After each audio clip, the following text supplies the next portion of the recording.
Usted escucha a Juan Manuel Ruiz en Radio Red, una mirada diferente. Son las 7 de la mañana, 37 minutos. Lo hablábamos al comienzo de nuestro magazine informativo de hoy.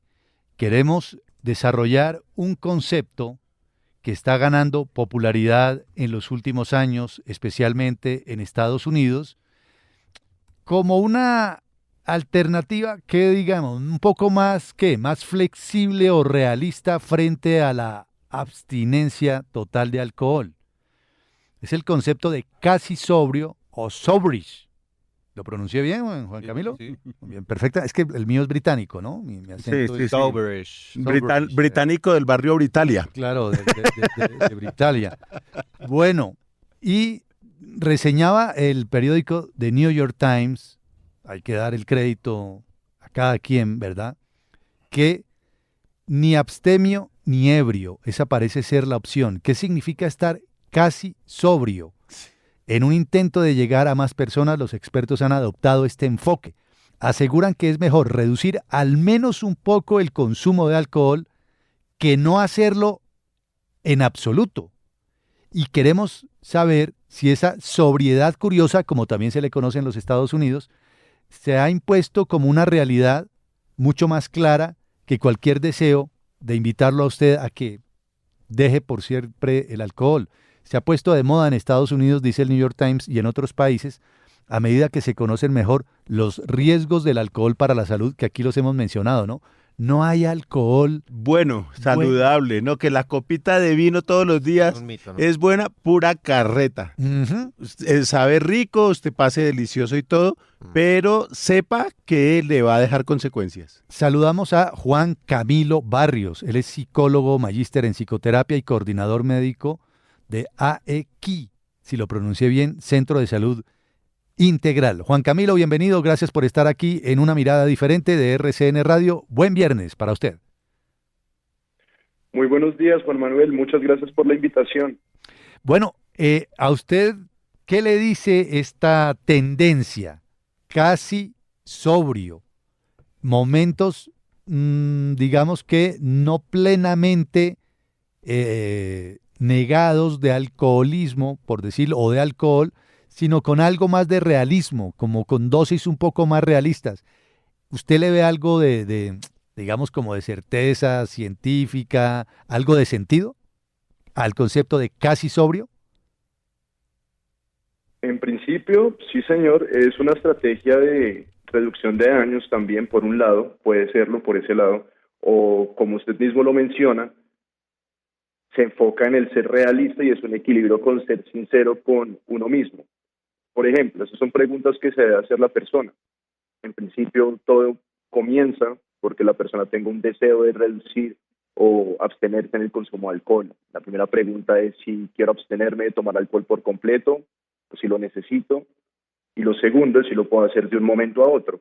Efectivamente hay evidencia científica al respecto, sobre todo en el marco de la importancia de personalizar las intervenciones según las necesidades de cada persona. Efectivamente, no todas las personas son iguales y asimismo puede ser una estrategia completa o un paso para la abstinencia total, dependiendo de la persona que lo necesite. Claro. Juan Camilo, ¿qué preguntas se debe hacer uno? Porque a veces se tiende a minimizar y ¿saben cuándo enfrentamos esa realidad? Cuando vamos al médico, ¿cierto? Así sea por un chequeo médico general, ¿cierto? Le preguntan a uno, ¿bebe, fuma? No. ¿Bebe? No. Ocasionalmente. Sí, socialmente. ¿Cuándo sabe uno que puede estar metido en un lío y que de ahí puede derivarse alguna situación complicada? Porque bien, conozco gente que es capaz incluso de no beber de lunes a viernes, pero lo hacen el sábado, por decir algo, o el viernes por la noche y el sábado. Y sin embargo dicen, no, yo realmente no bebo, ¿sabe? Yo realmente no bebo, son los fines de semana. ¿Cómo es el rollo en términos de estadísticas y de números en relación con lo que se debe consumir o no? Perfecto. Bueno, en principio, pues realmente la cantidad depende también de cada quien. Los cuerpos de las personas son muy diferentes entre unos y entre otros. ¿Qué preguntas se deben hacer las personas? Asimismo, ¿cómo determinar si el consumo es perjudicial? De entrada, cualquier nivel de consumo es nocivo. Perjudicial en la medida de que ya empiece a afectar la salud a un nivel mayor. La salud en cuanto al malestar que le genera a la persona y también la disfuncionalidad que le puede generar. En principio, la persona debe tomar en cuenta la frecuencia y la cantidad de consumo. Como usted mismo menciona, hay un tema cultural en Colombia muy presente y es que nosotros no somos tal vez una población que se tome una copa de vino todos los días, pero sí suele ser común que pueda llegar el fin de semana y la persona se tome todas las copas o tragos que no se tomó durante la semana. Entonces, en principio, la frecuencia y la cantidad de consumo. También preguntas que se debe hacer. Si me ha traído efectos, consecuencias o comportamientos perjudiciales. He tenido accidentes o traumatismos a causa de ello. He conducido mientras estaba intoxicado. Me ha llevado a otras conductas de riesgo o tal vez al consumo de algunas sustancias psicoactivas. Me ha generado problemas con mis personas cercanas, problemas legales o económicos. Ha generado una pérdida laboral o problemas en mi vida laboral a sí mismo o en mi vida familiar. Ha generado situaciones de violencia. Ha afectado mi desempeño, tanto ya sea así mismo como mencioné en el empleo o puede ser en la educación o un desempeño pues ya en las relaciones sociales como tal. Si hablamos de estadísticas, digamos que los últimos estudios que se han hecho a nivel nacional, en principio por parte del Ministerio de Salud, han sido en el 2019. Ya digamos en Bogotá podemos hablar del 2022 también. Unas cifras muy generales, algo muy preocupante es que pues el consumo en la población escolar ha aumentado exponencialmente. Se ha encontrado que en población escolar, como mencioné, en su vida, en promedio el 44% de los adolescentes entrevistados admite haber consumido alguna vez en la vida, el 37% en el último año, el 28% en el último mes. En mujeres es curioso porque inicialmente se tiene una percepción de que puede haber un mayor consumo en hombres, pero en la población escolar suele ser más alto en mujeres. 51% en la vida, 44% en el último año, 33% en el último mes. Esto en cuanto a la población escolar. Si hablamos de la población general, es ya mucho más alto, al nivel nacional. 87% de hombres admite haber consumido alguna vez en la vida, 63% en el último año, 38% en el último mes. Aquí la cifra sí es menor en cuanto a mujeres, ya hablamos de la población adulta como tal, son temas igual importantes a tomar en cuenta. 81% en la vida, en mujeres, 46% admitió haber consumido en el último año, 22% en el último mes. Y ya pues centrándonos en Bogotá como por hacer este enfoque, digamos que no está de más, el 88% de las personas admitió haber consumido alguna vez en la vida, 92% hombres, 85% mujeres, 68% admitió de hombres, admitió haber consumido en el último año, y 55% mujeres. Bueno. En principio podemos tomar esto en cuenta. Claro, el 87% de los hombres admite haber consumido alguna vez alcohol en su vida en Colombia. Aquí estaba tomando nota, Juan Camilo, de lo que usted nos está diciendo, y el 81% de mujeres admite haber consumido alcohol alguna vez en la vida, mujeres y hombres. Sí, Juan, ya una persona identificó, suponga usted, el problema con el alcohol, como usted lo dice, pérdida de trabajo, relaciones familiares, sociales, lo que sea, y quiere dejarlo. ¿Hay algún estudio que concluya que es mejor dejarlo de un día para otro o que sea progresivo? O como usted decía, eso depende de la personalidad de cada quien. Exacto, depende tanto de la personalidad, eso es fundamental, tanto como de su patrón de consumo. Por ejemplo, si hablamos de una persona que tenga un consumo de aproximadamente unos 5 a 7 tragos al día, digamos que la medida de un trago en cerveza es una cerveza.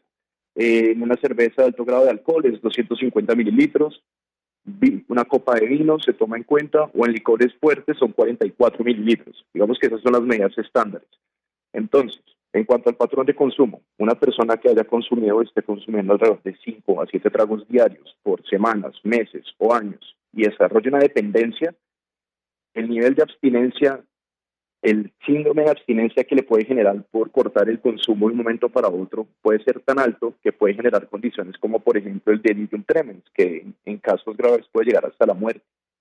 Entonces, Depende efectivamente tanto de la personalidad como del patrón de consumo. Asimismo, puede ser más recomendable también el no abstenerse, puede no ser necesario el no abstenerse totalmente para personas que no tengan un nivel de dependencia como tal, sino que tengan algunos factores de consumo como tal vez que lo hayan intentado de dejar alguna vez y les haya costado o que hayan aumentado pues progresivamente su nivel de consumo. Ya. Una Interesante. inquietud sobre esa suspensión o dejar el trago, mejor dicho. ¿Les queda más fácil a los hombres o a las mujeres?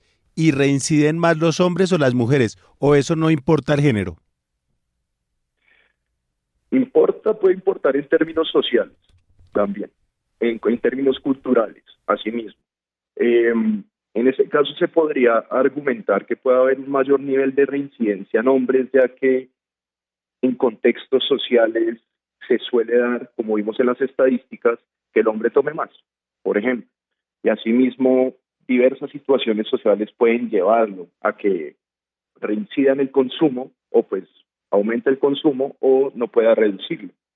Más que en términos biológicos, lo pondría en términos culturales. Pues muy interesante esto que estamos conversando a propósito de esa tendencia que se está dando en el mundo y que trae el New York Times. Ni abstemio ni ebrio, casi sobrio. Ese es el concepto como tendencia, digamos, para la reducción del daño, ¿cierto? Un poco más realista en relación con lo que pasa en nuestra vida cotidiana.